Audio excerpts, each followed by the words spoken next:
The Jake Asman Show will begin shortly. Thanks to all these great Patreon members who help support the show. Get your super chats ready. Jake will be here in just a moment. If you love the New York Jets, this is the place to be.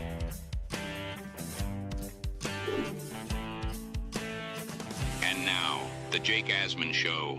What is the latest surrounding the Jets following a week of Senior Bowl practices? We'll check in with our guy, Will Parkinson, on that and much more. It's the Jake Asman Show. Let's hit it and get it started.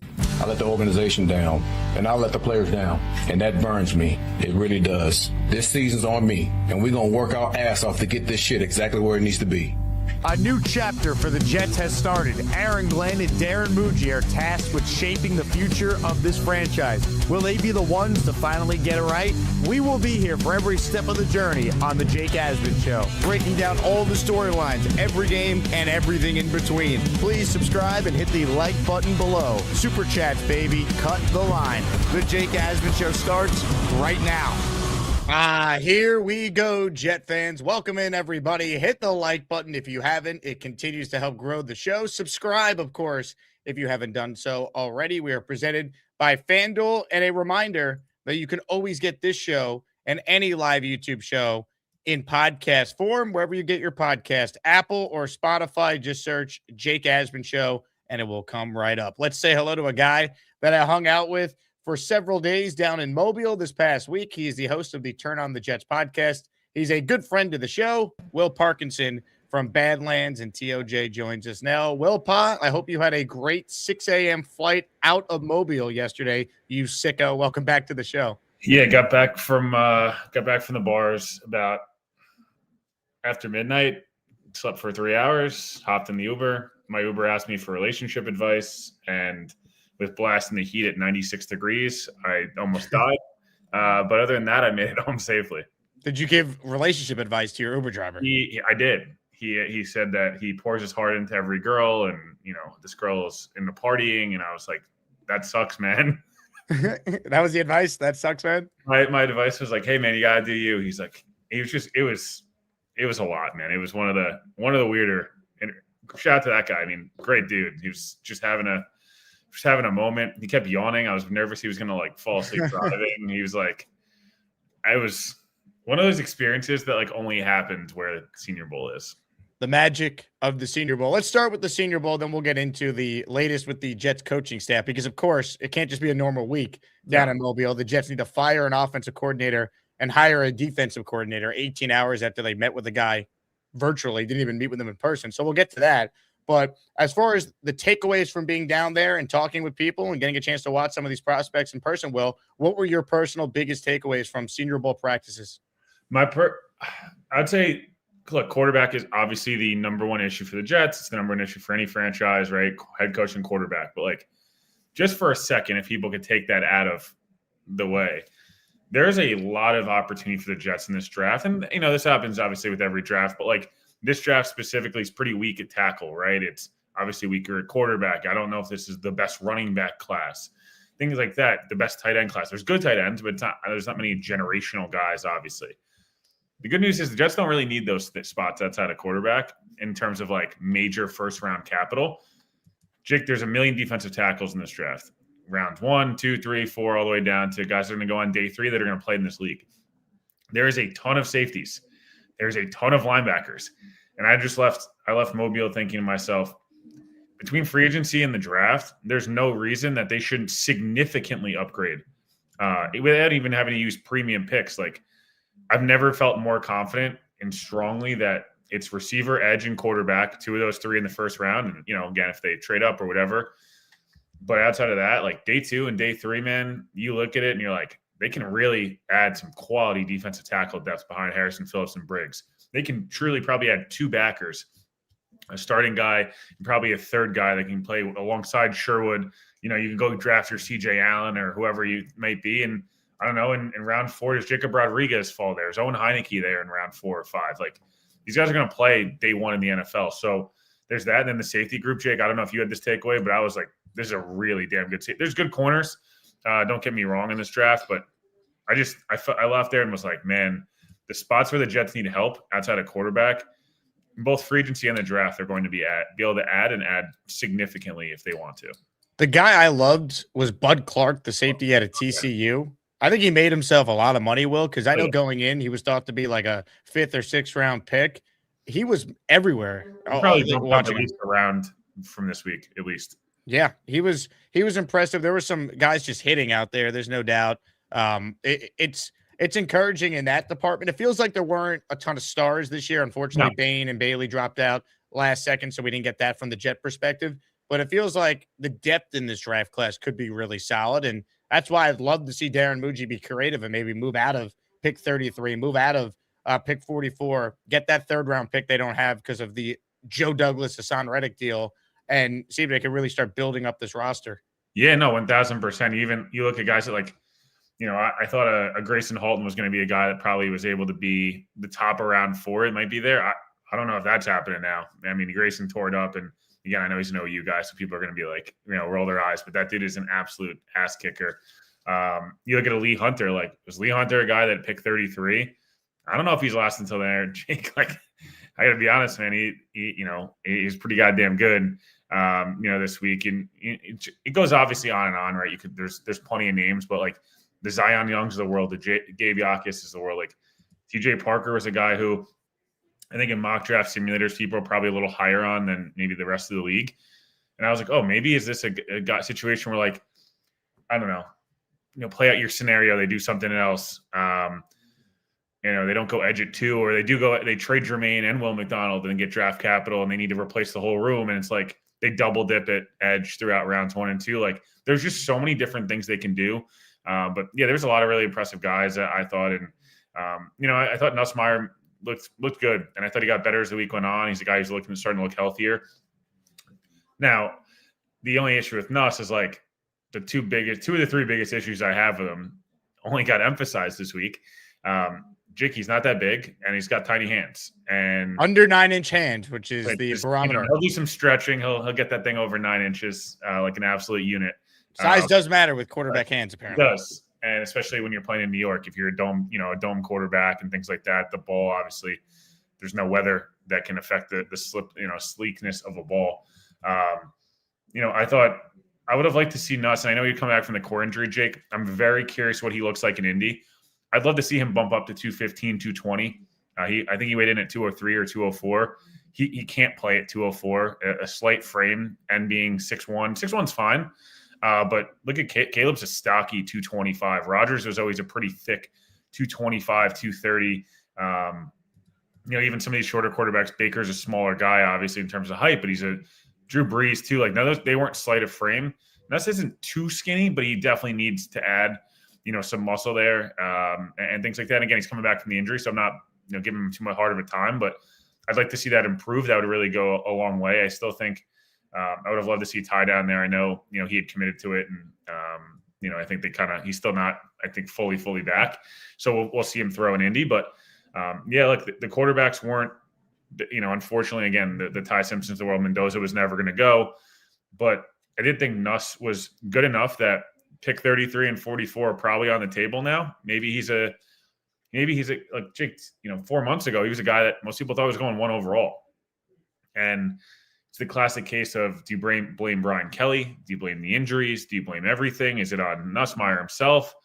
It's probably a mix of all 3, but I am inclined to say he looked much more like last year's Nuss at the Senior Bowl. Again, he wasn't perfect, but the corner route he threw where he had pressure in his face and just dotted a nice 20-yard ball on day 2. The 2-minute drill yesterday was he looked like himself, and I was like, wow, like if this is on the table, man, you end up with one at Ty or Nussmeier. It depends on how the board falls and everything like that. And you can add it, receiver and edge, and then safety and D tackle later in the draft. You kind of feel like, hey, there's a little reason for optimism. We're not sure about the coach.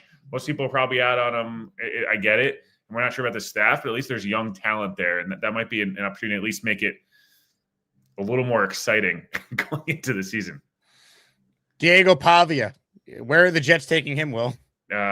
according to Michael Megan, he's going to be buying a shotgun for his mouth if he drafted him. That was an unbelievable tweet. I mean, man, just watching him out there, like he's like slightly taller than me. It's crazy, man. I give him credit. What's crazy like, too is like he did have some plays. You're like, whoa, he looked good. Now I would never draft him. Like he's a UDFA at 5'9" and 3/4, but still, it was really cool just watching him in person. Doesn't make you an appreciation for all jokes aside with how impressive this year was for him that in the SEC he was the best quarterback in the SEC. Yeah, that's what I'm saying.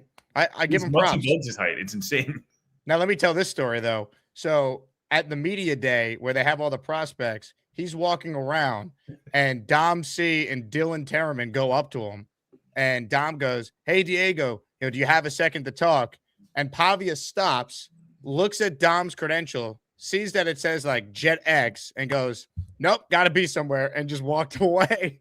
It just total douche move, because if it said, Fox Sports or ESPN, he would have gave them time. But that's Diego Pavia in a nutshell. But he was impressive at his size, at least making some plays.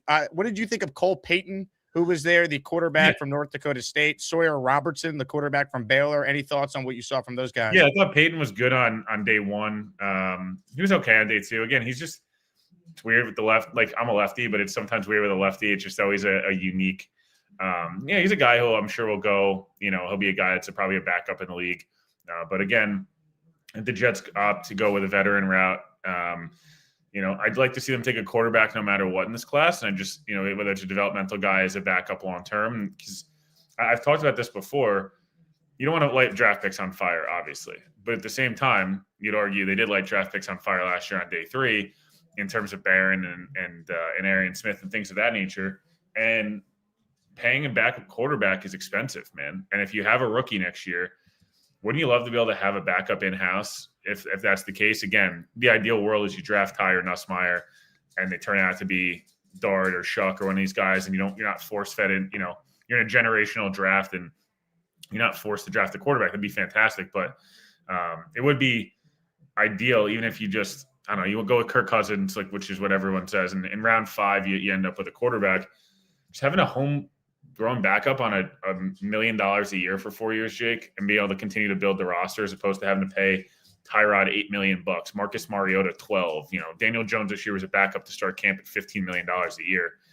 I know the cap's going up, but that only means this number is going to go up. So, I thought that was fine. Taylor Green is exactly who you think he is. Like, one day he'll have the nicest throw you've ever seen, and the next day, throws in a horrible wobbly interception. He should probably be playing small forward for the Nets. He has the longest arms I've ever seen. He's like every bit of 6'6", 230. A little Joe Milton-ish, where it's like everything about it should all look amazing, but it doesn't. But yeah, no, other than those guys, the quarterbacks were obviously a bit underwhelming as a whole. Hit the like button if you're tuning in. Today's giveaway is a special giveaway. I know Will Paul loves this guy. Sam Darnold signed football. We raffle it away at the end of the show. Super Bowl Sunday coming up next Sunday. Every Jet fan is, of course, rooting for Sam. So we'll throwback raffle prize today. Signed Jets football by Sam Darnold. Derek, the Jet fan, is the first to enter the Asmaniac raffle during today's show. Thank you, Derek. Roy with a super chat. He says, Will makes it sound so easy, but when it comes to disappointing, the Jets never disappoint. That's the number one. I think it was that's always the number one thing. It's just do this, this, and this. Like it should actually work out nicely, not even crazy expectations. And then you're like, oh, hell yeah, that's never going to happen. They're going to. What I like about you though, Will, your things are always reasonable, and it never happens. That's how depressing this franchise is. Like, you're very realistic. Trade someone on the other day, maybe it was on your show or somewhere else, was like, just trade for Joe Burrow and Jamar Chase. And it's like, all right, anything else? And I'm just like, hey man, can you just draft a nice defensive tackle in the 4th round? And it's still impossible to have happen. Comments, questions, super chats, cut the line. Let's talk about now the state of the coaching situation. You and I were down there together when Tanner Engstrand was fired. Let's start there. Your reaction to that, and of course the OC situation, which wouldn't surprise me, by the way, if the Jets do the old Friday night news dump again and we get some news in that regard tonight. But hey, for now, there is no OC. They've interviewed officially the following 5 names you see there on the screen. Frank Reich is believed to be the favorite. What was Yep. your reaction to Engstrand being canned and where things stand? Yeah, I mean, obviously, our guy Aaron Wilson broke that, and credit to him. I'm not sure why he didn't get more credit for what he did there. A bit frustrating, if I'm being honest. But regardless, I think there were some rumblings. It seems like, for a couple of weeks that this was a potential thing that was batted around. I'm not saying this was a Woody thing, but this definitely doesn't feel like it's just Glenn. I know everyone wants to blame Glenn, and I totally get it. I'm not defending him necessarily. But I also think that these things, we know with the Jets, there's the business side and the personnel side. And a lot of times the business side gets a little bit involved, as we've seen, and there's some meddling being done. The Jets, you hear different things on, how involved guys were. Engstrand definitely needed another voice in the room, I think, Jake, especially 3rd and 5, 4th and 5. Some of the goal line and red zone stuff was not good enough. And Engstrand was his first year calling NFL plays, so I totally get it. But I didn't think they would go with the firing route, but I guess, we don't know, the whole, whole story here, but man, it's a little disappointing. It was a guy that I thought did some nice things last year. That said, it couldn't have been that great as much as, even if you like Engstrand a lot, our boy Tanky V loves him, but it couldn't have been that great no matter the quarterback if everybody got worse and you were as bad as you were on offense. Brady Cook or not, they weren't good on offense with Fields and things like that. So I'm not shocked they made moves on the offensive side, Jake. I'm just a little surprised they outright fired Tanner. I would have liked to see him alongside somebody who could maybe be a better run game coordinator and things like that. The Frank Reich of it all, it's in a vacuum, it's an upgrade. I'm just worried, man, that what does he still have in the tank? And it's not like he's some old ancient dude, but he is in his, he's older and he's old in his career, which is part of the problem. And he's had good offenses before. I'm worried about the 2022 side of things. It's fine. I'm not saying it's fine, but look back at those Colts things. I'm not as worried about that. 2023 is the only thing I'm really worried about. 24 doesn't matter to me, and 25 at Stanford. If anyone's followed Stanford this year, that's why David Bailey was in the transfer portal. A lot's going on. Andrew Luck kind of came out and cleaned everything out. It's 2023 that's the issue. They brought in him, McCown, all these guys. If you remember, they traded all these picks up to go up to number 1. And Reich was supposed to, hometown guy, even though he's from Freeport, but whatever. Hometown guy, and I know he played there and the whole thing. And it was horrible. And I'm just worried, man, that if it's just Frank Reich on his own, I proposed this yesterday and everyone's going to roll their eyes. If you told me it was Frank Reich doing the pass game stuff and working with quarterbacks and Greg Roman got to design the whole run game, yeah, it's probably actually pretty fine and it's solid enough. It's these guys in a vacuum on their own, it's not good enough. So that's where I'm kind of that in between of, it's not bad. It's just they don't have a quarterback, and until you have a quarterback right now, unfortunately, you're not going to get the peak candidates you'd be looking for. It just, to me, feels like if Frank Reich was added to the staff to help Engstrand, it would make a lot of sense. Yeah, we would have been wow, if they ended up and it was and I said this on the pod, if we went into the offseason, Jake, and I said the Jets are going to bring in Frank Reich, they're going to have to help out Engstrand, and they have Scott Turner, they don't, whatever. And on defense, Glenn's going to call the plays. He said, F it, I'm doing it. And they hire Duker, and he's like, hey, you look at his resume and you go, oh, okay. You'd have been this is an upgrade on – this staff's an upgrade from last year. I see the vision of what they're trying to do. It's the process here that was just very all over the place, and I think it's very reactionary. It's we thought we were getting Wink, but we didn't get Wink, but we thought we were getting this guy. We didn't get this. It's dude. Even dragging the assistant coaches until 3 weeks after the season ended for them to finally be informed, even if someone knew they likely weren't back. Talking with coaching agents down in Mobile, talking with anyone about the Jets that's in media or anywhere, people were just laughing at that. Emails revealed Jeffrey Epstein scouted women for Giants co-owner Steve Tisch. Per the Athletic. Jeez. I didn't think you were going to drop an Epstein. I did not either, but it was breaking news from the Athletic. Well, good luck, Giants fans.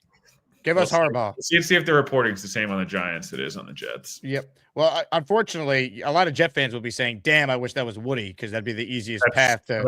All of the text that just sent that all said Woody's got to be in there, right? Yeah, I mean that's again, everyone. People are always like, if you could do anything with the Jets, what would you do first? It's you get Woody Johnson out. It starts with the owner, but that's not realistic at this point. As far as the timeline for the DC, though, right? Yeah. I think Zach Rosenblatt's tweet kind of encapsulates it here. So January 16th, that was a Friday. They announced that they completed the first round interviews with 8 candidates. The only one we were excited about was Jim Leonard. Wink Martindale was the other, just no name. Brian Duker wasn't one of them. So that's my biggest thing with the hiring of Duker. Why wasn't he part of the initial 8? And again, if Glenn was just going to call the plays all along, then that should have been articulated and that should have been the plan. It just feels like, and it doesn't even feel, it's been reported by people who have talked to people that have interviewed for jobs with the Jets and have a knowledge of what Glenn's thought process has been. They're just moving and making it up on the fly. Like, again, Glenn was hired a year ago, and Mike Tannenbaum said part of the reason they hired him is he'd hired great coaches that want to work for him.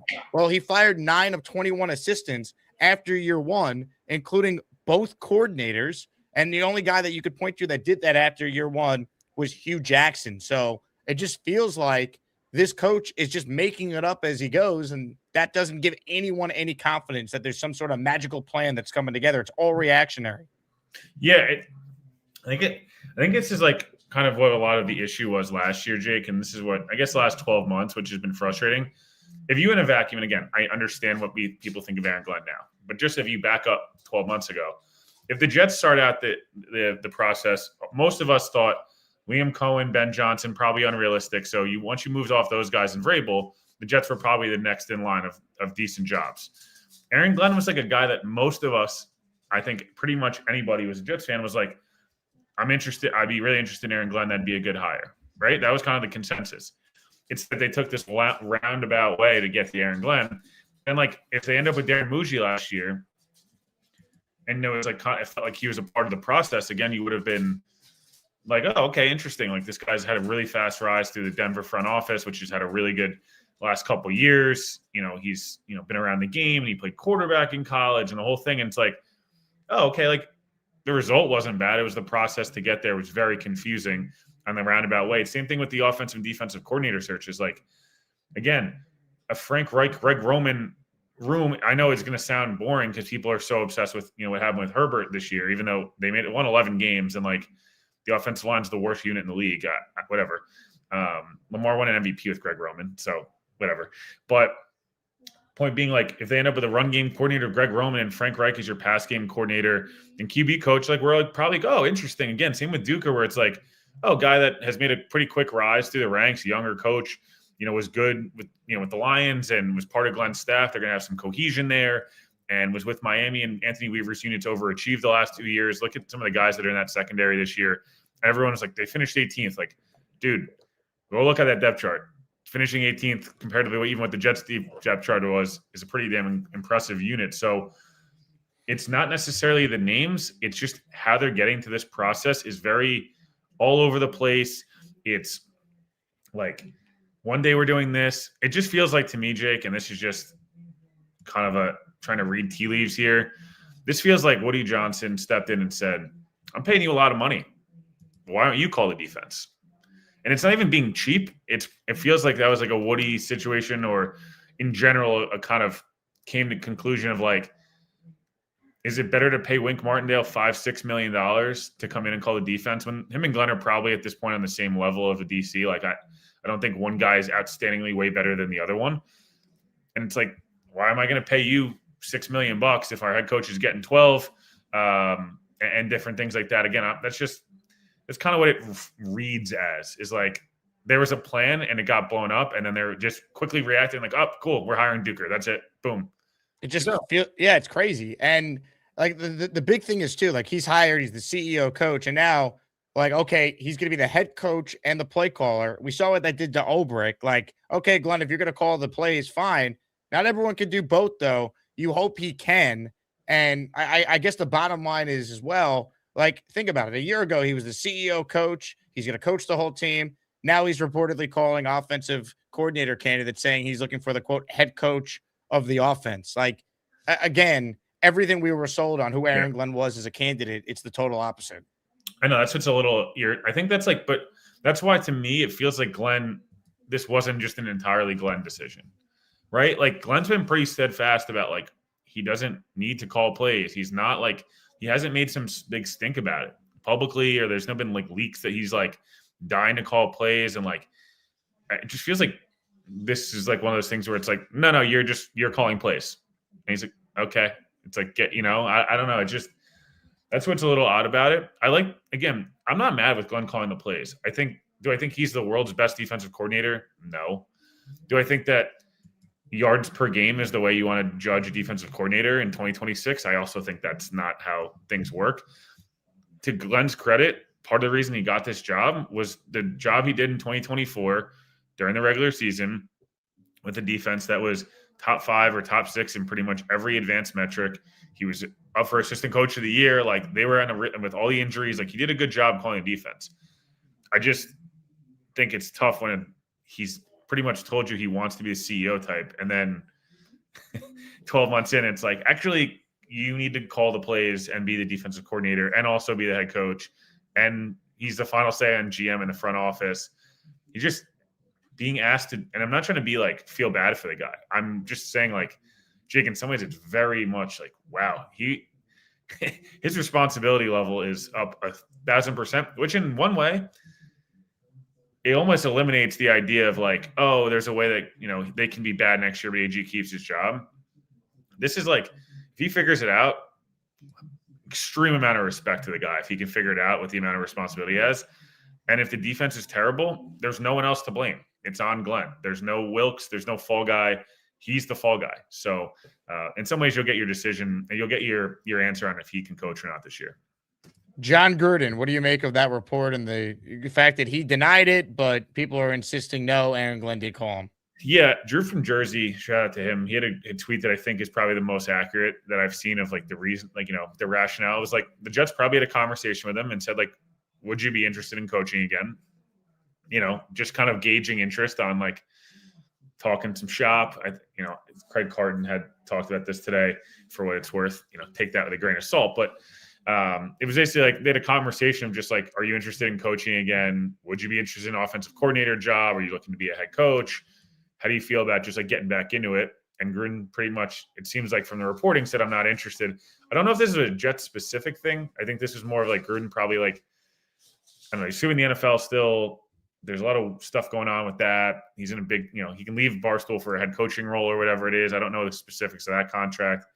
So I don't know. Everyone's going to take it as like another person like sticking it to the Jets. I don't really necessarily take it like that. I think Gruden said no to a lot of stuff recently. I think he's probably waiting for the perfect job. And I don't know what the perfect job is for him at this point. And I don't even know, as much as I love Gruden's ability to coach, I don't know what like that even looks like in 2026. Do you know what I mean? Like, he's still not, it's not that he's an old guy. It's just, Jake, the games, he took a decade off last time and the game changed quite a bit and they were like kind of successful, but not really. He had final say. He was making $10 million. The drafts killed them. Like John Gruden's drafts, not John Gruden, the coach, in trouble. Yeah. They like basically watched the national championship game for like 3 straight years and just drafted the entire game, but not even the right guys in that game. So yeah, like I think the conversation happened well, and I think a conversation happened. I don't think they were like, "Do you want this job?" I think they were probably like, "Are you interested? Are you interested?" And he probably was like, "No, I'm good." And that's like not really an insult. Like if I'm John Gruden, I wouldn't be taking interviews for half these teams. No, and he did Glenn a favor by denying it because it protects the Jets from looking bad. Like, oh, John Gruden's rejecting you. Like how that was like clearly whoever Zach's source was, Zach Rosenblatt of The Athletic, it was to make the Jets look bad. Someone that got fired. Glenn, if that's an idea that he was running by, like actually I like where his head's at. But you know what it tells you, Will? It tells you that if you're calling John Gruden, that Woody was okay with that call because he's suing the league. So you can't just call Gruden. You got to make sure it's okay. The league would love nothing more than for Brian Flores and John Gruden to get jobs. Because they have to settle. They can't continue to sue the league. Right. But my point on that is, like, if the fact that Woody was okay with Gruden potentially joining the staff tells me that when Aaron Glenn gets fired, if he can't turn this around, that John Gruden's going to be a legit candidate a year from now. I could see that. I had him on my list last year of guys that, again, I thought was worth an interview. It didn't end up happening, but I'm of the belief at this point in time, whether these guys are 27, 28-year-old offensive coordinators to 60-year-old guys like a Gruden that's won a Super Bowl and these different things, like whatever it is, offensive coordinator, defensive coordinator, you need to be creative here because there's no perfect solve. They were creative with Banjo. Listen, I don't know if the Dookie man himself will be any good. The Duke of defense. But like maybe he ends up doing a good job of being a good communicator. I know I've heard things like he's very much cooperates and works with analytics and finds that to be something which is a good thing for me. I think veteran coaches maybe are a little hesitant to kind of lean on analytics. I'm happy to hear that. I'm happy with the background. Funny enough, Jake, his first NFL stuff was with Mike McDonald and Jesse Minter under who else but Wink Martindale in Baltimore. But yeah, look, he comes from 3 schemes that are good. Like maybe they get creative. They got creative here, and that's what ends up working out. Like the traditional stuff. Wilkes was the most traditional, cut and dry. He's a veteran defensive coordinator. We reached out to him, and he said yes. That's why I was kind of anti-Wink. It just felt like doing the same thing again, and it didn't work.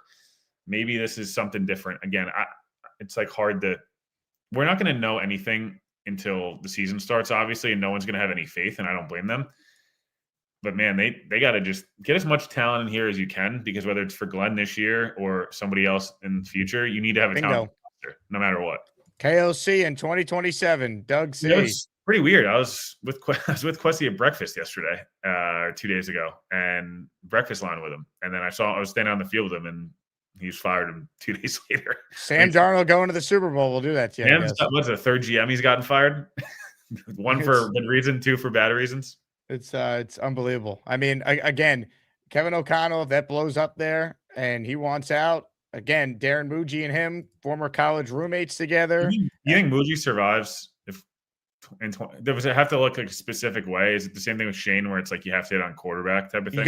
You got to either hit on quarterback or the roster's got to be in a place where we could clearly say, hey, you have a pulse. Here's Muji at San Diego State. Here's KOC at San Diego State years ago. So there's that obvious connection with those two. Look at those pipes for Kevin O'Connell was shredded back in the day. Remember Mike T just cutting them, just like cut them on Hard Knocks. Yeah, it was the best. That was one of the funnier Hard Knocks. Now listen, man, I get where people's heads are at right now. Like everyone's just like, there hasn't been a speck of good news in quite some time. And I think the Kaz tweet was like they're already down 21-0 to start the offseason.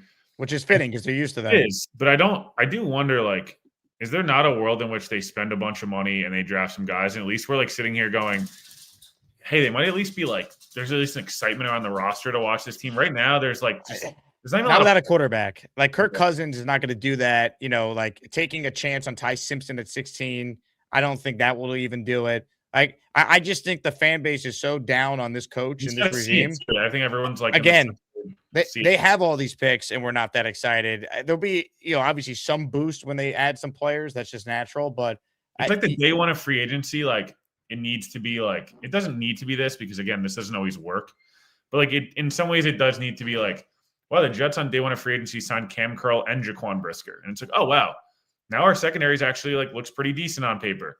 And, I don't know, they trade Jermaine for a 3rd round pick now and in a late 3rd. And, they go sign Leonard Floyd and, they're going to have him be their 3rd edge rusher and they're going to bring in David Bailey. And it's like, whoa, like that's some excitement. It's just new. They just like need new blood here, to be honest. I think that's part of the problem is like even some of the guys that are really good or have been really good in the past are viewed as like the solid guys and they were associated with the Rodgers years. That's why, and then the other positions, they don't have a ton of talent. Like Jake, one big trade, something to like kind of be like, oh, wow, they actually mean business here and they're going to try to win games. You know what that would have been if they fired the head coach and replaced him with like John Gruden or someone else. That would have been crazy. It is nice though. Like right now there's there was 10 openings this year.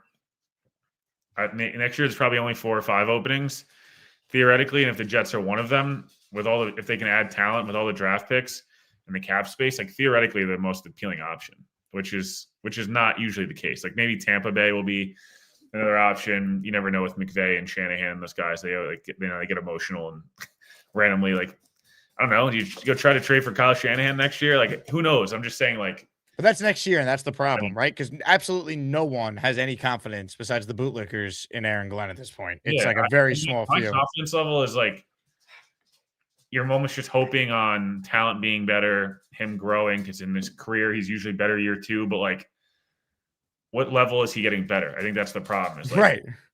Is he getting like 2 games better, or is he getting like 6 games better? Because there's a very different tone, to what that looks like. One means he's keeping his job. The other one means he's in the running for coach of the year. So there's a pretty big difference there for what that looks like. 100%. Well, I know you got to run, but I appreciate you hopping on. It's always good to hang out with you in Mobile. Yeah, it's great. We got ate some duck.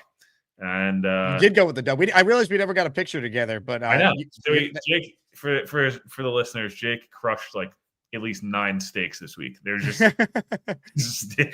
steak and whiskey sours and vodka. I crushed Ian Rappaport as well when he was trying to defend Glenn to me. I wish I got that on video. That was one of the funniest 5 minutes. He's like, "Oh, Jake, they play hard for him." I go, "No, they don't. They lost their last 5 games by 23 or more." Lifts off a stat about like coaches that started off after 1 year, point differential and stuff. And Jake is telling it. Ian goes, "I don't give a fuck." And then I was like, week 8, when you're tweeting sources, the Jets have fired Aaron Glenn. When you're tweeting in week 8 that you just fired, Glenn was fired. It was an all timer. Yeah, I mean, I was like, when week 8, when you're tweeting sources, the Jets have fired Aaron Glenn. Remember this conversation in Mobile, and he left. So we all know how this goes. He'd run it back in Indy, so we'll be ready for that. Can't wait. Will, enjoy your weekend and go Ithaca Bombers. Yeah, oh boy. Natty national chant 2 years ago. All right, talk to you soon, Jake. Will Parkinson, TOJ Pod, part of the Badlands Network. Good stuff from him. Will's a Yankee fan like I am, so David Robertson just announced his retirement, and he was the last active Yankee from the 2009 World Series championship team. One of my favorite relievers, had 2 stints with the Yankees. So congrats to D-Rob on a hell of a career. Comments, questions, super chats. We'll cut the line. Let's get some entries. We got a Sam Darnold signed football up for grabs. And look, next week's programming is going to be all over the place with the time difference. So I want to make sure we get as many people in our raffles as possible. We have a signed Garrett Wilson helmet, a signed CJ Mosley jersey, and a signed Joe Klecko jersey as our top prizes in the weekly raffle coming up next week. This one is from Carlos, who starts it off with a super chat. He says, what do you think about the Rich Eisen show and Daniel Jeremiah saying the Jets would 100% try to trade to number 1 to draft Mendoza, but the Raiders won't move the pick? I believe this. Logically, it makes sense. The Jets last year tried to call Tennessee about moving up to number 1 to get Cam Ward. We know that. Every GM's going to call. You're not going to get a yes from the Raiders. I think they're taking them. I don't think they're moving the pick. I think you could offer 3 ones. They might not move the pick. And I wouldn't offer 3 ones to move 1 spot. I wouldn't. I don't believe in the head coach. I'd rather wait till next year to get my quarterback. Carlos in the raffle for another 2. Thank you, Carlos. What are both your thoughts? It was reported Atlanta Falcons expected to cut Kirk Cousins, opening a real QB option for the Jets in free agency. He would be ideal for the Jets. I've come along on Cousins because there's just not other great options. I could see him being a legit option for the Jets, but I'm not 100% convinced that he's definitely not going to be a Falcon because I think they could still bring him back. They think Penix might be ready, is my understanding, for the opener, but I mean, the guy has torn his ACL, 3 times now? I wouldn't bank on that. Cousins will have, if he's available though, Cousins will have other options as well. There's so many teams that need like a bridge QB. Miami, Cleveland, just to name 2. There's a lot. Carlos says, this show is excellent and features fantastic guests. I'd love to recommend it to others. Joe, I see your super chat about Woody, but that's speculation until proven otherwise, so I'm not going to put that up on the screen. Angela, thank you for the super chat. If you meant to attach a comment to it, please write it in, and we will bring it up on the screen. We're presented by FanDuel Sportsbook.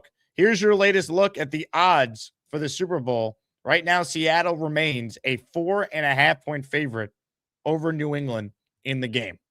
And this feels about right. It opened at 3.5 and has been bet up to 4.5. I think Seattle's the better team. Drake May's dealing with this mysterious shoulder injury. I think he'll be okay, but he hasn't played great in the playoffs. They face some great defenses. The way Sam is slinging it right now, I feel pretty good about Seattle here. I do. Maybe famous last words, but I do feel good about Seattle here. Ted Investigates writes, and what is Aaron Glenn's sales pitch to Cousins? Trust me, bro?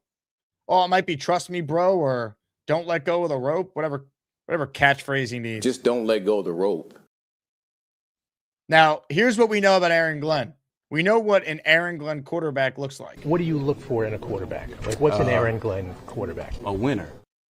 Is Kirk Cousins a winner? We know Justin Fields fit that bill. He was clearly a winner. You had to sign him. So, who knows?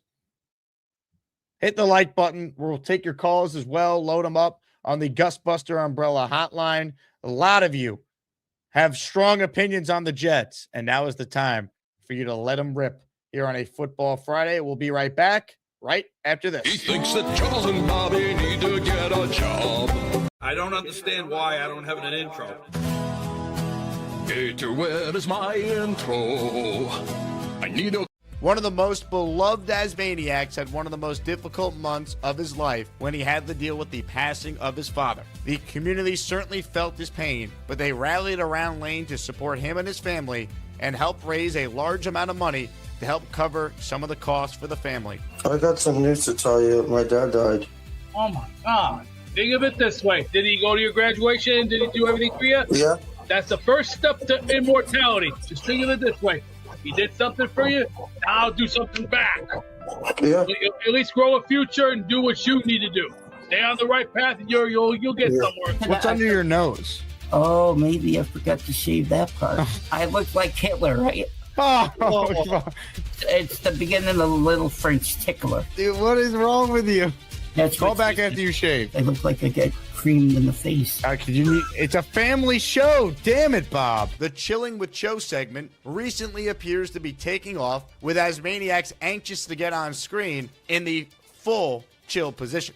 I'm just chilling. The three amigos. Early in the month, there was a great 5-way chill session. Hey guys, what's up? Purple chill Mike. Then just a few days later, the internet almost broke when 10 Asmaniacs all appeared on screen in a spontaneous orgy of chilling and fun. I'm just reading the script here, guys. I used to date models and stuff back in the day. I date them when they're fine, you know what I'm saying? Like Victoria's Secret models, lingerie models. Never had trouble with the ladies. Calm your freaky down. 150 pounds overweight, can't leave the attic, can't put a coherent sentence together. Can't I've never seen this anywhere else. Boy. Back it up 1 minute, buddy boy. What responsibilities does a woman have in a relationship? There you go. You're going to have no answer. Let's see how long it takes for her to realize. Gator says there's 230 dudes in this chat that want PBW as their wife too. I don't recognize the dream here. This is Andrew C. Yeah. Oh, what's up, Andrew? Okay. You go by the name The Dream? No, I didn't know.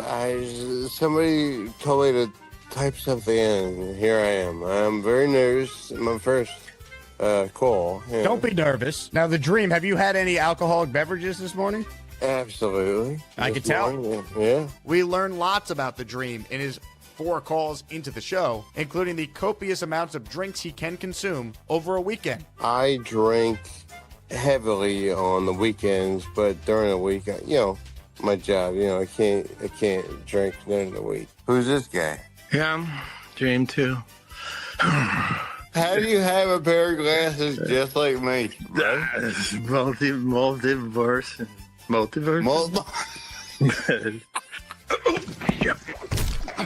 Dude, you're way worse than me. Justin Fields and Garrett Wilson are making the team.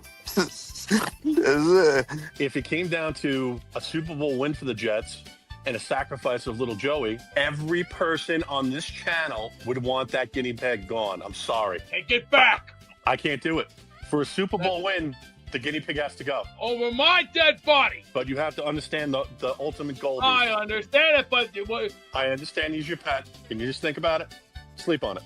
God damn it. You just farted on my show. You just ripped ass. You're no better than Gorman. At least I'm 10 times sexier than Gorman. That's a guaranteed goddamn team. Beast showed off an incredible range of skills and abilities, including fixing his bed with just a hammer. My bed did a nasty fall this morning. One of the things broke. Yeah, got Mr. Hammer here. Lucky for defense, I repaired it with a little hammer and nail action. Ooh, oh, that was,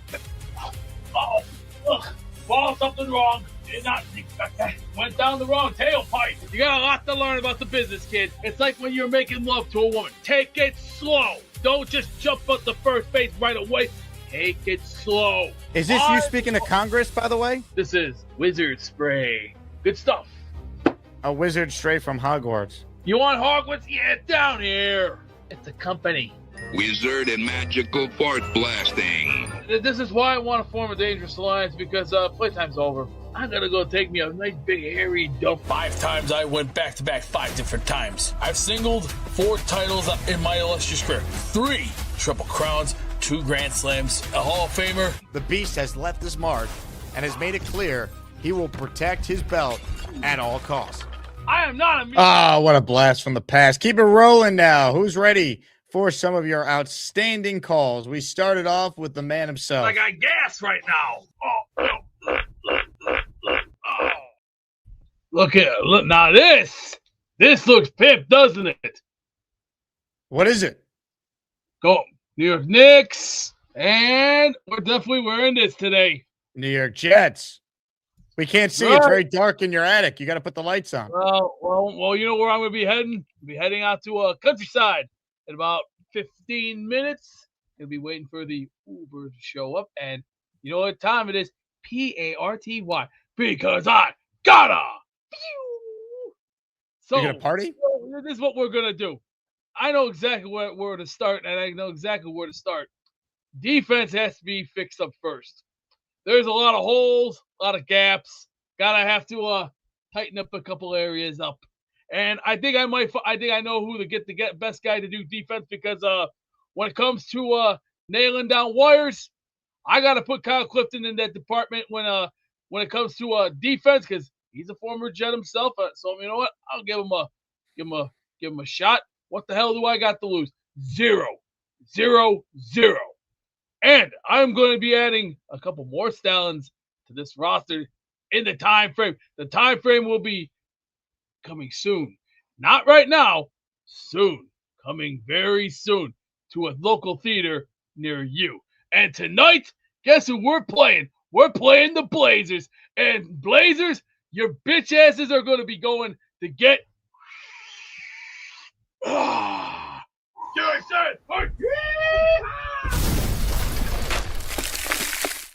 Thank you, Beast. All right, more of your calls right now, but first, some super chats that came through. Henny in the raffle for 2 for the Sam Darnold signed football. This is the first time I've seen most of the fan base have no hope. Normally, we are happy with all the draft picks in the future, but that still doesn't excite us. We're already flushing 2026 down the toilet. Yeah, I just think this fan base is fed up. We've had enough. I mean, year 1 for Glenn was an unmitigated disaster. The offseason has been almost as bad. The Jets have felt directionless. And I don't know how anyone could be inspired. If you want positivity, Henny, anyone I spoke to about the Jets, they knew Glenn was a joke, but they did say nice things about Darren Muji. Like, Muji has respect among football people, and maybe he could, add to the team. Draft good players for whoever the coach is long term. Ladies and gentlemen, more of your calls right now. Let's say hello to a man they call the Wagon. Jet Wagon's always cooking, which it takes. Jet Wagon's even cooking at the game. Jet Wagon hates McDonald's, but he's headed home to cook. It's time once again for Jet Wagon. Hey, Jake, can you hear me? Oh, I hear you. Excellent. How was your time in Alabama? My time in Alabama was very good. It was a Good. fun I'm glad week. you enjoyed it. What are you cooking? Coconut curry chicken ramen. Excellent. Give you a little look. Fantastic.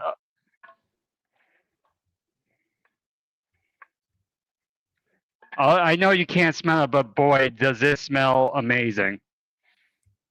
What time are you planning on eating dinner? It's not even 5 o'clock yet. I don't know, in about 20, 25 minutes. Can you hear me? I like it. Yes, I can. Did you mean to do that? Or was that by accident? No, I was testing a new drop. Oh, okay. Yeah. Anyways, I know that your guest earlier talked about all the safeties, all the good safeties, all the good linebackers. Those are pretty much not really premium positions, especially in the first round. Maybe linebacker, but I wouldn't say safety. If there's a way to maybe move back from 33, yeah, I don't mind getting a safety, but I just really think a safety in the first round is way too early. So I hope he wasn't thinking that we should get a safety in the first round. He was not. Okay, good. Definitely second round, third round, especially if it's that deep as they're saying. I will say, don't sleep on getting a kicker on day 3, especially the kicker from Florida, Trey Smack. I mean, what a really good name for a kicker, Smack. Yeah, so like I said, don't go too early on the safety. Definitely don't think about a lineman until probably 4th, 5th round. Other than that, like I said, as long as they don't do something crazy and stupid, we should be fine.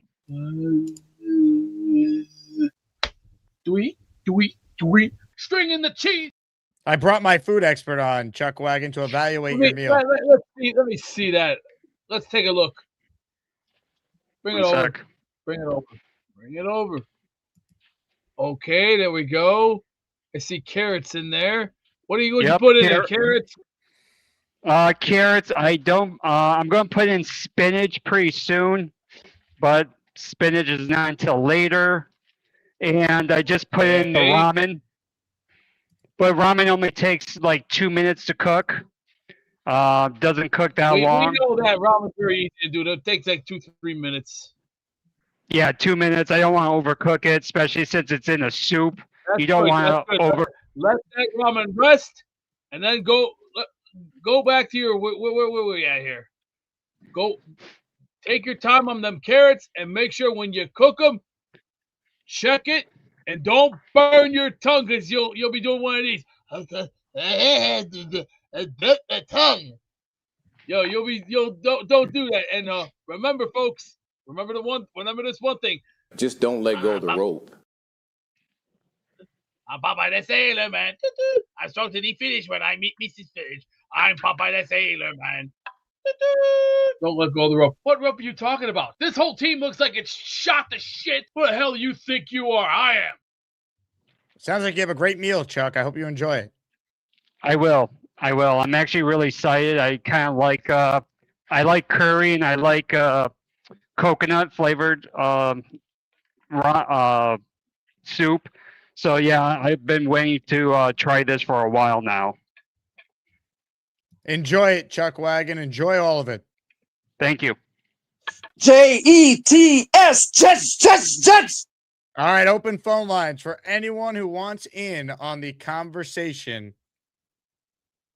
The fact of the matter is this: the Vikings fired their general manager today, meaning Kevin O'Connell won the power struggle. But if it goes sour and Vikings ownership questionable at times, could KOC be the top option for the Jets a year from now as their next head coach? Reunite Darren Muji, Kevin O'Connell, two guys who were college roommates at San Diego State together. Can we see it happen? By the way, Muji looks yoked here. Maybe he should be our quarterback. Why not? Also, another reminder, we'll be live from the Bay Area starting Monday for live shows. We're going to have some great guests that are going to be on the show, so I'm looking forward to that. Some familiar faces in person. Some former Jets, maybe a current Jet or two. Stay tuned for that. But we're live from the Super Bowl in San Fran starting Monday.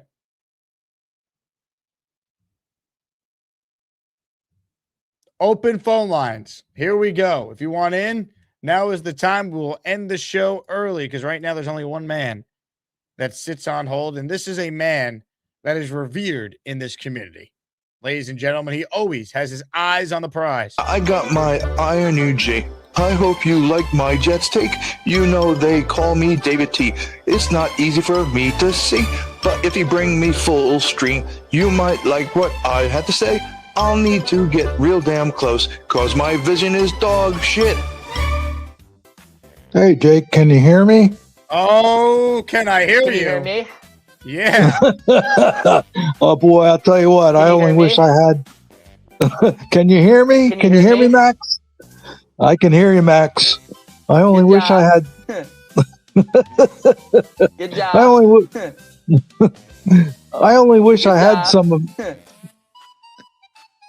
I only wish I had some of Max's energy at my age. He's got high octane. I can hear you, Max. Can you hear me? Can you hear me? Can you hear me? Good job. Good job. Thank you, sir. So Jake, anyway, Can you hear my me? thought... I can hear you. Can you hear me? Good job.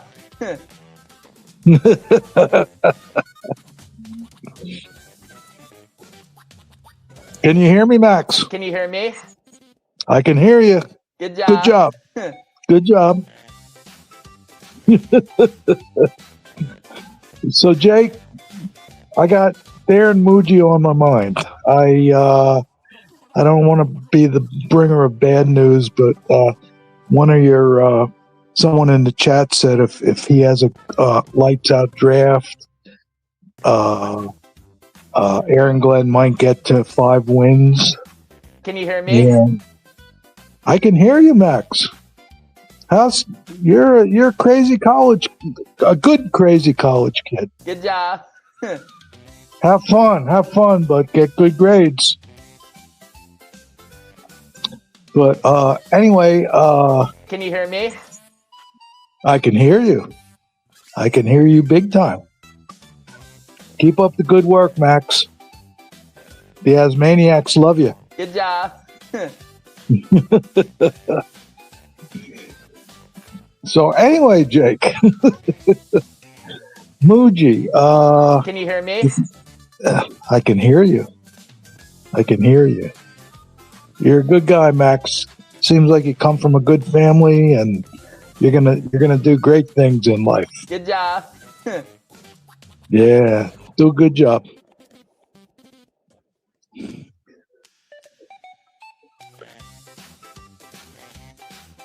So anyway, Jake, Muji, Can you hear me? I can hear you loud and clear, buddy. You're a good guy. I hope you one of these times you go party out and meet a nice little chippy there and start dating, and you know what I mean. Who knows? What can develop. Good job. Yeah, you gotta enjoy your college days. So anyway, Jay, Muji. So what happens if he has a really good year this year, and the Jets get 5 wins, Good job. Aaron Glenn should be fired, but Woody gives him another year, and you're Aaron, you're Muji, and you're thinking, I might want out. You know what I mean? I've established myself so far. So he's under contract, and is there an out? Like, say other teams are after him, could they trade? And I'm not saying I want this to happen. I want Muji to really elevate the team the next so many years, with or without Aaron Glenn. But like, if other teams are after him, could they go after him next year? Can you hear me? I can hear you, Max. Yeah. Good job. Hey, it's Friday night. I assume you're gonna go party out and dance and everything. But my advice to you when you got the lovely ladies out there, don't do the Aaron Glenn dance. You know, you gotta make your own moves. What are you guys' opinion on me doing a backflip through this orange wall?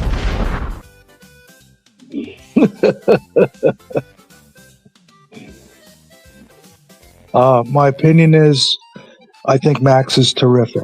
Can you hear me? I can hear you. Good job. Thank you, Max. I could be your, I don't know, probably your grandfather. I don't know. You're a good kid, buddy. David T, you're the man. Thank you, Jake. I got my eye on you. Jake, make me full scrape. It's fireball whiskey time. David motherfucking T. David T, an all-time great. That was an all-time great performance by one of the legends of this community. Now, as far as what he's talking about with Muji, he's under contract, David. So they would either need to mutually part ways or he'd have to be fired. He can't just leave and go somewhere else. The Jets would have his rights. So it behooves him to do great at his job because whether he's with the Jets or not, he'll get another opportunity elsewhere for a high-ranking position in a front office. Maybe not as a GM right away, but he'll get a chance.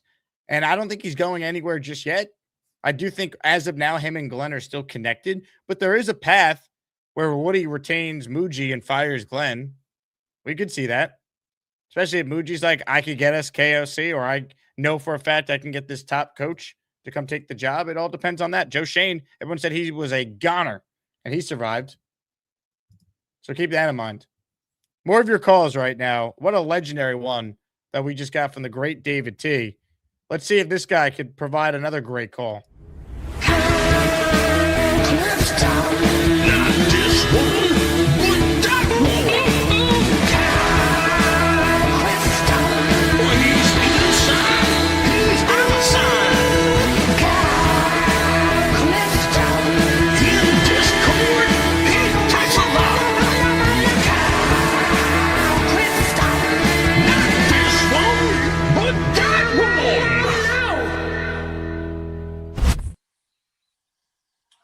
What's going on, Jake? Hello, Kyle. So I haven't been following this drama in Minnesota with is it Kwesi is the former GM? Kwesi Kwesi? Mensah. Yeah. So there was a power struggle there? It sounds like it, some of the reporting. Apparently, this was like a known thing that him and O'Connell didn't get along, and it was clear that O'Connell did not feel comfortable moving on from Darnold, and Kwesi, who drafted McCarthy, did. And Sam Darnold gets another general manager fired. There you go. You know, I find myself, you know, in the world of conspiracy theories. Like, was KOC trying to force his way out there, do you think? Like, if he became available, do you think that it was like an orchestrated move between he and Muji? If he became available, he'd have a job very quickly. I mean, did he make it known to people that, hey, come trade for me? Because the Vikings weren't just going to let him go. He's under contract. But I would trade pick 16 for Kevin O'Connell in 2 seconds and not think twice about it. Yes, I was very critical in the Discord today of the general manager's use of the hoodie under the blazer. I'm not a big fan of the look. But beyond that, I am not too familiar with his drafting prowess or lack thereof, other than the fact that McCarthy has not panned out so far. Big fella wrote in, stuck in bed with the flu. Great couple of shows today. Thank you. Leader of Jets, watch your mouth talking about Kyle Clifton's calls. He's amazing. Amen, big fella. Amen. Hope you're feeling better too. I got somebody bad-mouthing me in the chat. I don't know if he meant you in particular. He referenced the previous 2 calls, which happened to be you, but I think he was referring to 2 calls before yours, to be honest. I got to go back and watch it. That guy can take it square. His calls usually stink, though, so he's one to talk. No, there we go. So, yeah, I mean, that's the one thing that kind of sprang to mind, is that maybe this power play was just a way, because if I'm KOC, I'd be trying to move out of Minnesota and get to a place where they have 5 first-round draft picks in the next 2 years, and I can build it up from scratch with my buddy. Like that's something that would appeal to me. That's the one thing that I thought of when I heard that he was out and there was a power struggle. It's still a much better roster though in Minnesota. He's got Flores, but like the fact O'Connell's a really, really good coach, man. He won 8 games with that quarterback situation, man. That's big time coaching. Well, the big thing with him is you trust him with a quarterback, right? Right. Like right now we have a guy we can't trust with a quarterback. I don't trust him with the rest of the roster, much less a quarterback. So that was the only thing I wanted to call in and say. There was one of the show that I wanted to ask where, like San Francisco, you're heading out there. Santa Clara is kind of a logistical nightmare with the game. Like, you're not staying in San Francisco proper, right? Well, I'm staying in San Fran because that's where all the media stuff is. The game, I won't step foot in Santa Clara when I'm out there because it's so far away. Right. It's a coverage strip. I get it. Yeah, that's pretty cool. I've only been through the airport, but enjoy. I'll talk to you soon. Kyle, great call, and thank you for making it. We only have one membership that's been gifted during the show, so I'm going to gift one right now and enter someone in our raffle to win a Sam Darnold autographed football in honor of the Super Bowl. It's a Jets football too, so you can display it and say, hey, we have a quarterback who's starting in the Super Bowl. We had a quarterback who's starting in the Super Bowl. One gifted membership from yours truly has officially been gifted. Who is the recipient of the membership? It went to Del Marie. Del Marie, you are officially in the Asmaniac raffle for the Darnold football at the end of the show. It's Jets, Jets. I love Fireman Ed too. Hell yeah. Big fella, again, hope you feel better. More of your calls right now. Jordan's on the line. He's next. Hey, Jordan. What's up, Jake? Couple things. I know I may be against the green on this one, but when it comes to signing Elijah Vera Tucker, I think I would do it. Only reason being is because, the history of Jets letting guys go because of injury or if they're not working out for the team and then they go elsewhere. It just makes me think about Mekhi Becton when he was here. He started off so good with, we thought he was going to be the next generational left tackle for the team. Then he kept getting hurt. We let him go. He goes to the Eagles. He does really good. He wins the Super Bowl, goes to the Chargers, plays well. So I just feel like with Vera Tucker's injury history, I know it's not really that great, but I just feel like it's got to break at some point, and he's going to flourish this season. So I would just sign him to a prove-it deal, nothing crazy. But I don't know. I just have a feeling like if we don't sign him, he's just going to go somewhere else and do better, like Beck did. What do you think about that? It depends on the contract because I'm interested in keeping him, but I'm not going to grossly overpay for a guy that's had 3 season-ending injuries in 5 years. Right. I agree. I'm not saying overpay for him, but give him a prove-it deal, just to see. Because I do think that injury history is going to break for him. Second, it's just sickening that always something with the Jets with, former players going elsewhere. Like we were just speaking about with Sam Darnold on the Seahawks at the Super Bowl. And now we got to deal with watching the Patriots in another Super Bowl in Drake May's second year. So it can be done with turning teams around. But you got to have the right pieces and the coaches in place like you've been saying all offseason and all season. So it's just like, people, the Jets got to really, find a way to figure this out because their plan of having no plan is it's just so frustrating every day to talk about the same things and every year talk about the same thing, and it's just never changing. And it's like, what is actually going to change about this team to get us back to relevancy? Coaching, man.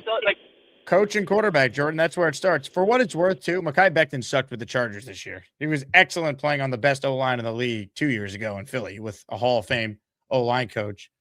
Coach and quarterback. That's where it starts. Now, I saw this from Jets Johnny, who's our resident Glenn Bootlicker. Pick 16 for Kevin O'Connell's brain-dead AG derangement syndrome take. If you think trading one of our 5 first-round picks for a proven, young, genius, offensive-minded coach is a derangement syndrome take or a brain-dead take, you're out of your mind. This is one of the dumber comments you've ever made, Jets Johnny. Come on. They have the second pick in the draft. They have pick 33 and pick 44 without pick 16. They have 3 ones next year. You're nothing without a coach in this league. We've seen this. Kevin O'Connell's a proven coach on the offensive side of the ball, and he's a former Jet, by the way. And I know for a fact the Jet ownership group likes him a lot. So, please, this is not a brain-dead take at all. And now you're going to say, oh, he moved on from Darnold. No, he didn't. That's why the GM got fired today. That's what it was over, ultimately. You see all the reporting coming out on why the general manager got fired today? It's because he wanted them to move on from Sam. And O'Connell had doubts. He wanted them to run it back with Sam. They apparently almost traded J.J. McCarthy to the Raiders last year. I saw a story on that. Kevin O'Connell is a great coach. You trade 1 first-round pick from him in a second. Pick 16. Pick 16 could be Darren Lee, Calvin Pryor, Quentin Copels. Give me the proven head coach on the offensive side of the ball. We're going to have the number 1 pick in the draft in 2027. And then we wouldn't if we have Kevin O'Connell. We'd actually win some games, but we'd have 3 ones to pick someone who's coming out and get our guy and have him develop him. Oh, my God. Kevin O'Connell would be great.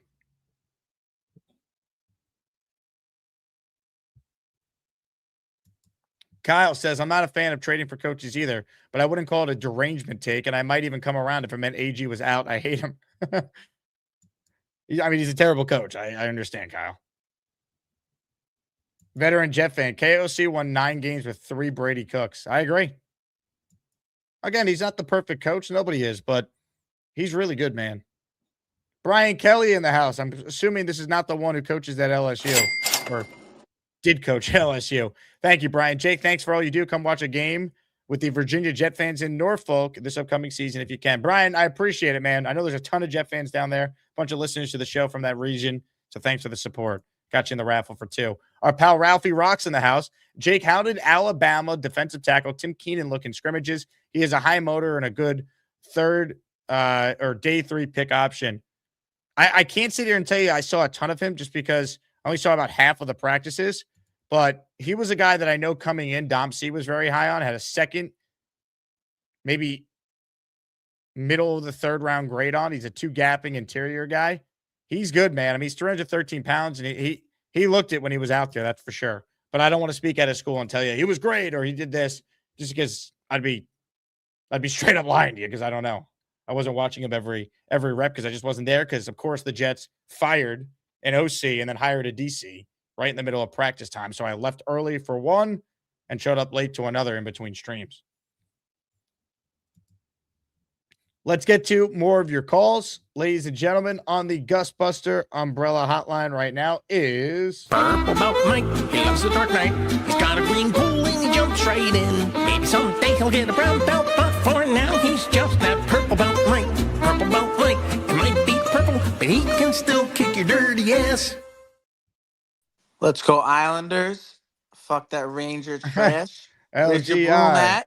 Where's your broom at? Sweep you little shitheads. But in all seriousness, just came out before that Giants co-owner Tish was in the Epstein files. I saw Why that, couldn't it yep. be Woody? Why couldn't it be Woody? I knew that'd be the thoughts from every Jet fan, right? Like, This is the thing that we need. We need Woody to be in the Epstein files to get his ass out. So please keep digging. We got to get a way to get Woody out, and that might be a way. So let's keep digging, and hopefully Woody's in there too. If Tish is in there, maybe Woody's in there too. Maybe there's a MetLife thing. I don't know. Well, Tish comes from a Hollywood background. He produces movies and stuff, and that was, the circles that Epstein was in a lot of times, the entertainment field. Well, somehow Woody's got to be involved somehow. I don't know. We got Woody's in there somewhere. We got to find it. That's what I'm thinking. Got to get him out. Clown show owner. I would trade the 2nd overall pick for Kevin O'Connell, by the way.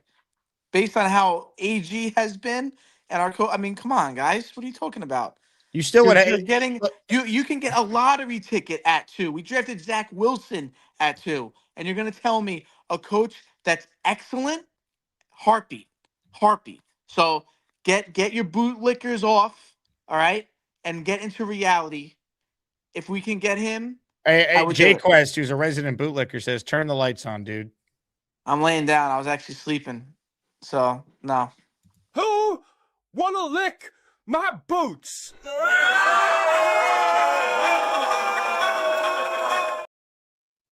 Where'd PBM go? He disconnected. Jay Quest says it's not realistic. What's not realistic? Woody being on that list? I don't know, man. Serious stuff with what's happening with Steve Tisch, though, that's for sure. Jordan Powell, who just called in earlier, goes, who were some players that stood out at the Senior Bowl? I mentioned one to Will when we were talking about it at the beginning of the show. Bud Black, the safety from TCU, he really stood out to me.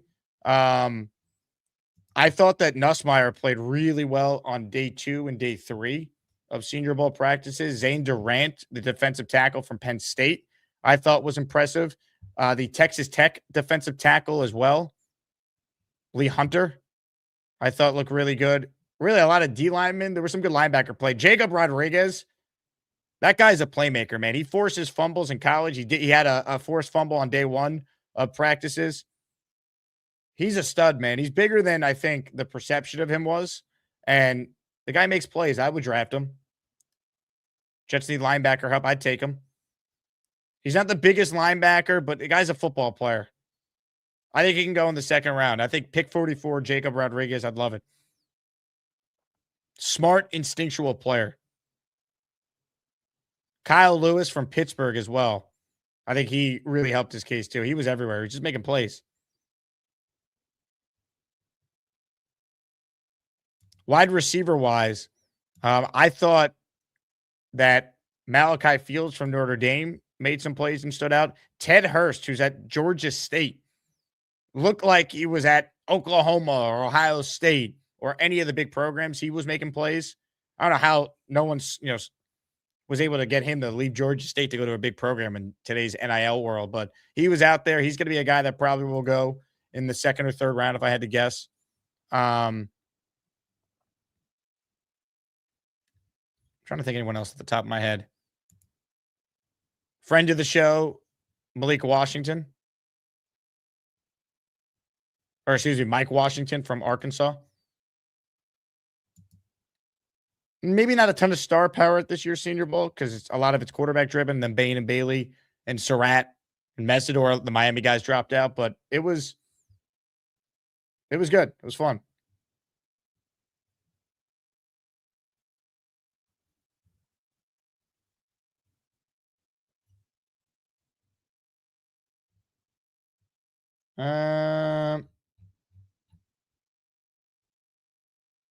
PBM, KOC wanted to stick with Darnold, and he was right. That's why the GM got fired today.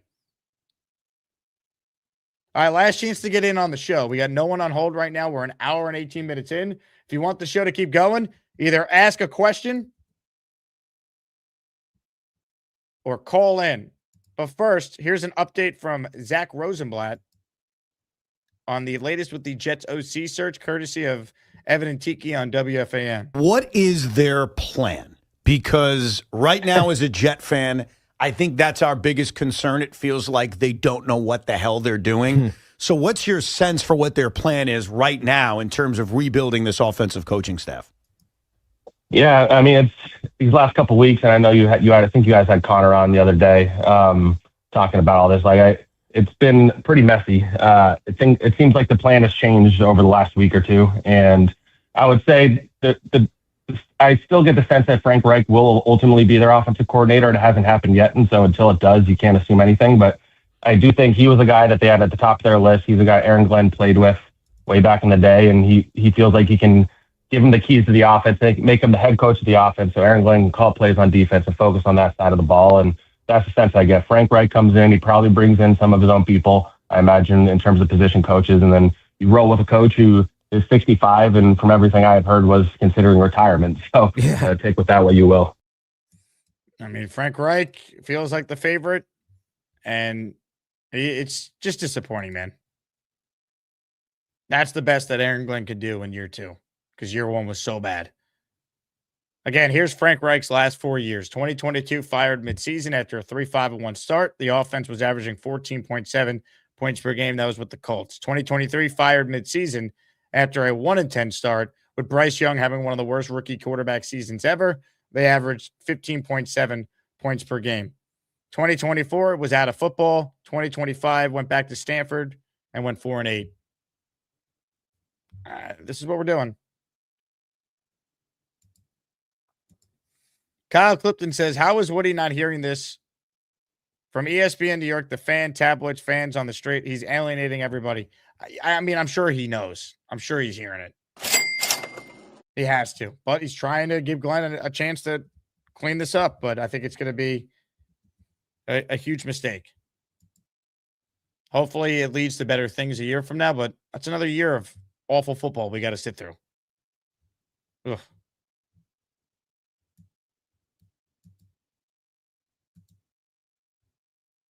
Some salary cap news. Teams were notified today that the salary cap for 2026 is projected to be between 301 and 305, almost $306 million. So based on a $303.5 million cap, the Jets will have around 82.7 in cap space, which is the 4th most in the league. So they have a ton of cap, and that's also next year as well. Those numbers are from Spot Track.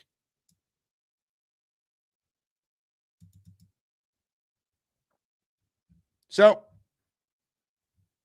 money to spend, but who wants to take your money?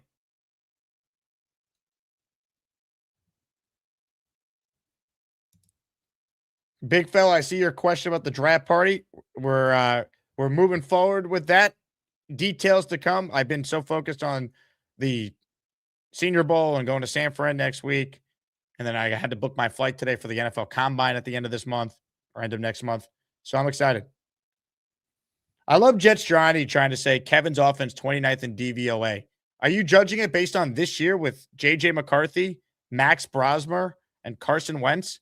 How about what he did with Sam Darnold? How about what he did with Cousins? How about what he did with Josh Dobbs when they just got him off the street? Really, Jets Johnny, you're embarrassing yourself by crapping all over Kevin O'Connell. He's a really good coach.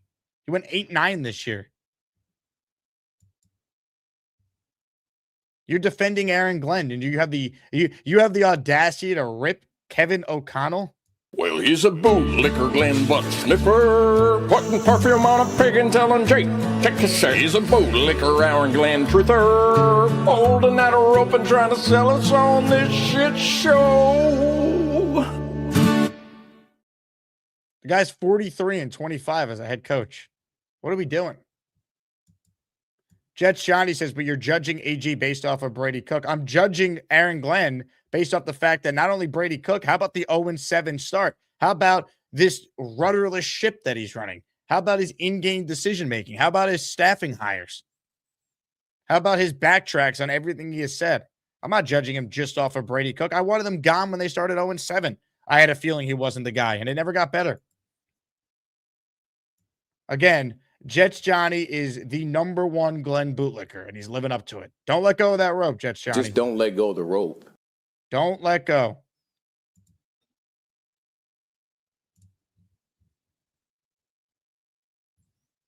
Man. Last chance to get in on the raffle. Again, it is a cool prize today. It is a signed Sam Darnold Jets football in honor of Sam being the first quarterback from the 2018 draft class to make it to the Super Bowl. It would not surprise me the second I end the show. It would not surprise me if the Jets do the old Friday night news dump. The old news dump.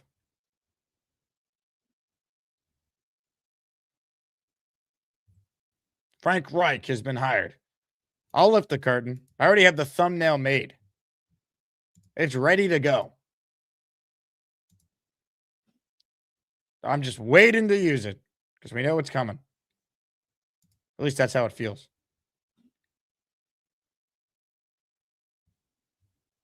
Oscar the Grouch says, at Jets Johnny, you're a great guy, but I think you need to reset, get a good night's sleep, and come back tomorrow. Today's not your best day, my friend. JD writes in 0-7 with no injury issues or O-line issues. That's almost impossible. Yeah, and with his hand-picked quarterback that he guaranteed $30 million to. 0-7, man. 0-7. Looked awful. Never got better. But hey, we got to trust him. And I know it's hard to say. Just trust me and have faith in what we're doing. Good thing we have Arian Smith. I just feel like it seemed like Arian Smith was making some plays today and getting open. Like, how happy are you with his progress? The guy that can't catch? What you guys say? He had 7 catches all year. We're the freaking New York Jets, so we're shit. The bottom line is the bootlickers could take solace in the fact that we are protection champions. The field goal team. Last year we had 3 blocks. This year, we had no blocks.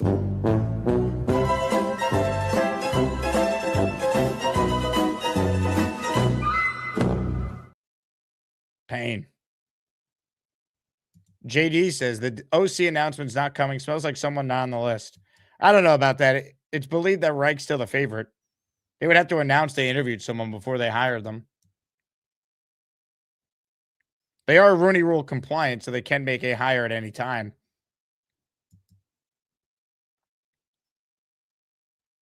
This is a very uninspiring list here. Darrell Bevel, Ronald Curry, Greg Roman, Lunda Wells. But this is what you're working with. I would have just kept Engstrand. I thought he showed some promise in some areas. He wasn't perfect. Bates is my hero in the Asmaniac raffle for 5. Peyton Manning, president of football, 5 years, $100 million. Ball knower, credibility, and key to making sure Arch doesn't pull an Eli. I don't know. Do you really want to go down the Peyton Manning route, though? The guy that recommended Adam Gase? I don't think the Jets would do that ever. I think if they hired a president of football, it'd be Curtis Martin. He's been trying to get in football ownership the last couple of years. I don't hate the thought, though. That is what they need. They need a buffer between Glenn, Muji, and Woody. Woody needs someone that he trusts. That is the buffer. That can set him straight.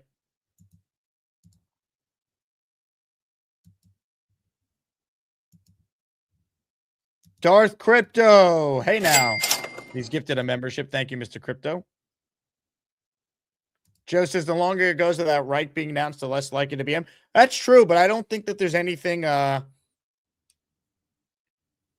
it's the Jets. We never know, right? So I'm not going to sit back. Oh, there's no way they won't hire someone else. They could. I just played you that cut from Rosenblatt today, and I think all signs continue to point to Reich, but who knows?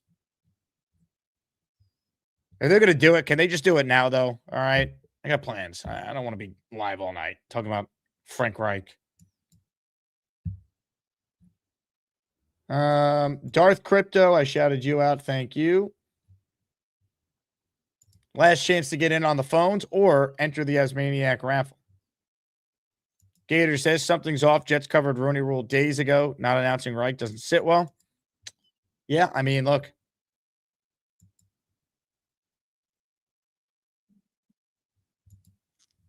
I think Frank Reich has a lot more leverage now if he's their guy, right? Once Engstrand got fired, what if Frank Reich's agent is asking for more money now, and that's the holdup? We don't know the behind-the-scenes negotiation that's going on between Reich and the Jets.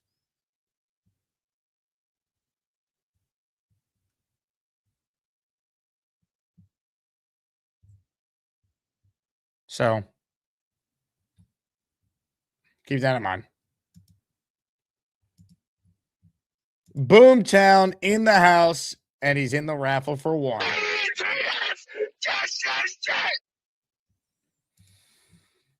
Last chance. Chuckwagon says Sunday news dump.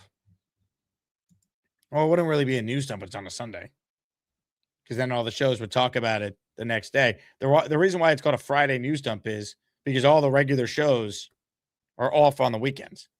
So then all this new stuff happens on Saturday, Sunday, and then takes a back seat to the sports conversation on Monday, hence the Friday news dump.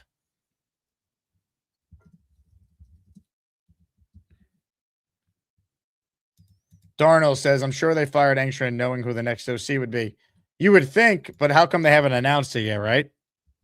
Because the next day they announced they did first-round interviews, so they obviously had some names they were thinking about. And now what? Oscar says, hit the like. David T says, Jake, you need to enjoy your Friday night. Do it when you're young, believe me. David T, you are the man. Man.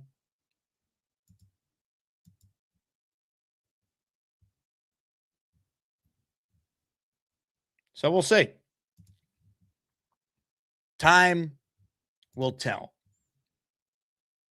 Gator says, can you see the owners discussing new tanking rules in the annual meetings? I definitely could. I don't know what they could really do, though, because the lottery hasn't stopped teams from tanking in basketball.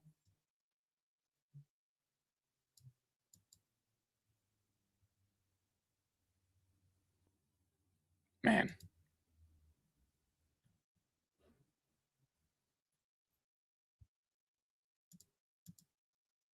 Comments, questions, super chats. Last chance to get in. Uno Jet says, Jake, put me in. Uno, you are in. All right, here's what we're going to do. I'm going to count the names. I got to finish counting them.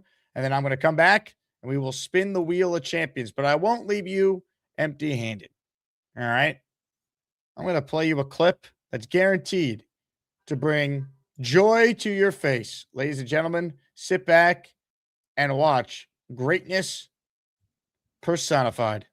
I'm going through a very difficult crisis right now because I just lost my damn chat thing. I don't know what the fuck the hell I'm doing right now. My chat thing in the YouTube is gone. I don't know what the hell I did. I just lost it. Your chat thing in the YouTube is gone. We don't have to fall to pieces. Let's one step at a time. Because I lost my temper because somebody from this year came back to piss me off even more. Beast, just take it easy. Now, did you see the Rich Eisen clip, Beast? He's a big fan of yours. Back right here on the Michael K Show. Jake Asman in for Michael till 3 o'clock. And joining us right now is a new member of the ESPN family. He's also an Nobody gives a shit. Hold on. I'm having some glitches here, Rich. Oh, that was great. That was perfect. Nobody gives a shit. Yes, I know that, but I'm trying to figure out how to get my chat thing back. I don't even know what I'm doing. What are you crying about it? I'm trying to fix the chat. It's a mess. Look at it. Look. Okay, you can't see the chat. Just hit the refresh button on your browser. Try that. And it's driving me crazy because Beast, why are you in tears over the YouTube chat? This is not something to cry about. I lost everything. You lost the chat for an afternoon. Just restart your browser first. Hit F5, Beast. Hit the F5 button. F5? Yeah. There we go. You got rid of him. This was Robbie Sabo to Beast. You get the fuck out. Hit F5. He's gone. You got rid of him. Are we back, Beast? Everything good? I did an F5 on the whole thing, and It's not showing still? What? No, it's not showing. All right. Idiots. Having a rough freaking day. Because you can't see the YouTube chat? No. Did you see the Cracker Barrel logo? What in the... I don't like that picture of mine. Was this you in the ring a couple of years ago, by the way? What the hell are you talking about? Watch closely. You're in my house, biatch. Good stuff there from Beast. We covered a lot. Oh, yes, we did. Yes, we did. Hey, huge shout out to my buddy Nick, who's driving right now, coming back from Dallas. He sent me a Jets backpack that he just had laying around the house, brand new, never been used. Might make it a future raffle prize, or maybe I'll wear it with me to San Fran this week. But shout out to you, Nick, because I know you're always tuned into the show, but you don't typically get to watch the show live. So I wanted to give you some love and keep you company during your car ride back. And Nick's a big Islander fan, so at least we have our Islanders, Nick, because the Jets certainly aren't giving us anything to be excited about. All right, who's ready for the raffle? A Sam Darnold signed football is today's prize. Beast isn't here to send us to the Wheel of Champions. He's on his way to the suburbs, whatever the hell that means. So I will do the honors. Ladies and gentlemen, it is time for the raffle. It's time to announce the winners of the weekly Asmaniac raffle. Let's spin the Jake Asman Show Wheel of Champions and find out which Asmaniac is winning an epic prize. Good luck to everyone. This accompanies all the names across our 2 shows today. Thanks to everyone for your daily support. We wouldn't be able to do it year-round without it. All right. If you win, email me, asmanjake@gmail.com. Get your name and address so we know where to send the signed football by Darnold. All right, here we go. Good luck to all. But only one Asmaniac can win, and the winner is...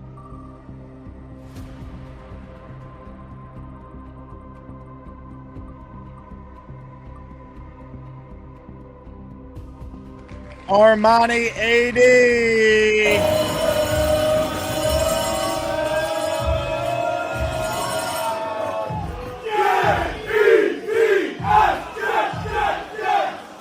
Congrats to Armani, a longtime viewer of the show.